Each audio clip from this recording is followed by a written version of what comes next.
Hello all, welcome to my YouTube channel. ಇವತ್ತಿನ ಈ ವಿಡಿಯೋದಲ್ಲಿ ಸಿಂಪಲ್ಲಾಗಿ 2 ನಿಮಿಷದಲ್ಲಾಗುವ ಟೇಸ್ಟಿ ರಸಮ್ ಯಾವ ರೀತಿ ಮಾಡೋದು ಅಂತ ನೋಡೋಣ.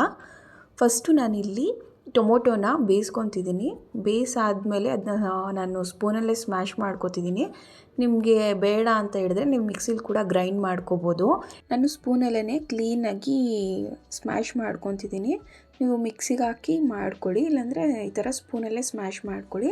ಇವಾಗ ನಾನು ಬಾಣಲಿಗೆ ಸ್ವಲ್ಪ ಎಣ್ಣೆ ಹಾಕ್ತಿದ್ದೀನಿ. ಎಣ್ಣೆ ಕಾದಾದಮೇಲೆ ಸಾಸಿವೆ ಹಾಕ್ಕೊತಿದ್ದೀನಿ. ಸಾಸಿವೆ ಎಲ್ಲ ಎಣ್ಣೆಯಲ್ಲಿ ಸಿಡಿದಾದ್ಮೇಲೆ ನಾನಿಲ್ಲಿ ಬೆಳ್ಳುಳ್ಳಿ, ಹಸಿರುಮೆಣಸಿನ್ಕಾಯಿ, ಕರಿಬೇವು ಮತ್ತು ಟೊಮೊಟೊನ ಹಾಕಿ ಚೆನ್ನಾಗಿ ಫ್ರೈ ಕೊಡ್ತಿದ್ದೀನಿ.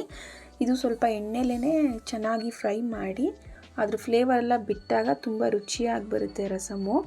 ಇವಾಗ ನೋಡಿ ಟೊಮೊಟೊ ಎಲ್ಲ ಸಾಫ್ಟ್ ಆಗೋಕ್ಕೋಸ್ಕರ ಉಪ್ಪು ಸೇರಿಸಿದ್ದೀನಿ. ಉಪ್ಪು ಸೇರಿಸಾದ್ಮೇಲೆ ಸ್ವಲ್ಪ ಚೆನ್ನಾಗಿ ಫ್ರೈ ಕೊಡೋಣ. ನಾವು ಯಾವುದೇ ಪದಾರ್ಥನ ಎಣ್ಣೆಗೆ ಹಾಕಿದ್ಮೇಲೆ ಸ್ವಲ್ಪ ಚೆನ್ನಾಗಿ ಫ್ರೈ ಕೊಡಬೇಕು, ಆವಾಗಲೇ ತುಂಬ ರುಚಿಯಾಗಿ ಬರುತ್ತೆ ನಾವೇನೇ ಪದಾರ್ಥ ಮಾಡಿದ್ರೂ. ಇವಾಗ ನಾವು ಆವಾಗಲೇ ಪೇಸ್ಟ್ ಮಾಡಿ ಇಟ್ಕೊಂಡಿದ್ವಲ್ಲ ಟೊಮೊಟೊದು, ಅದು ಇವಾಗ ಇಲ್ಲಿ ಹಾಕಿ ಚೆನ್ನಾಗಿ ಫ್ರೈ ಕೊಡ್ತಿದ್ದೀನಿ. ಸ್ವಲ್ಪ 1-2 ನಿಮಿಷ ಹಾಗೆ ಬಿಡಿ.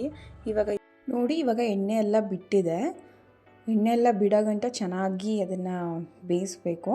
ಇವಾಗ ನಿಮಗೆ ಎಷ್ಟು ಬೇಕೋ ಅಷ್ಟು ನೀರನ್ನ ಆ್ಯಡ್ ಮಾಡ್ಕೊಳ್ಳಿ. ಇಲ್ಲಿ ನಾನು ಒಂದು 2-3 ಗ್ಲಾಸಸ್ ನೀರು ಆ್ಯಡ್ ಮಾಡ್ತಿದ್ದೀನಿ. ಇವಾಗ ಅದು ಸ್ವಲ್ಪ ಚೆನ್ನಾಗಿ ಕುದಿಬೇಕು. ಈ ಥರ ಒಂದು ಕುದಿ ಬಂದಮೇಲೆ ನಾನು ಇವಾಗ ಇಲ್ಲಿ ಜೀರಿಗೆ ಮತ್ತು ಕಾಳು ಮೆಣಸಿನ ಪುಡಿನ ಪುಡಿ ಮಾಡಿರೋದನ್ನ ಹಾಕಿ ಚೆನ್ನಾಗಿ ಕುದಿಸ್ತಿದ್ದೀನಿ. ನೀರು ಇವಾಗ ಎಷ್ಟು ನೋಡ್ತಿದ್ದೀರಲ್ವ, ಅದು ಅರ್ಧ ಆಗಬೇಕು. ಅಲ್ಲಿ ತನಕ ಚೆನ್ನಾಗಿ ಕುದಿಬೇಕು ಅದು. ಆವಾಗ ರಸ ತುಂಬ ಟೇಸ್ಟಿಯಾಗಿ ಬರುತ್ತೆ. ಟೊಮೊಟೊ ರಸ ಈಗ ರೆಡಿ ಆಗಿದೆ. ಈ ವಿಡಿಯೋ ಇಷ್ಟ ಆದಲ್ಲಿ ಲೈಕ್ ಮತ್ತು ಶೇರ್ ಆ್ಯಂಡ್ ಸಬ್ಸ್ಕ್ರೈಬ್ ಮಾಡ್ಕೊಳ್ಳಿ. Thank you for watching.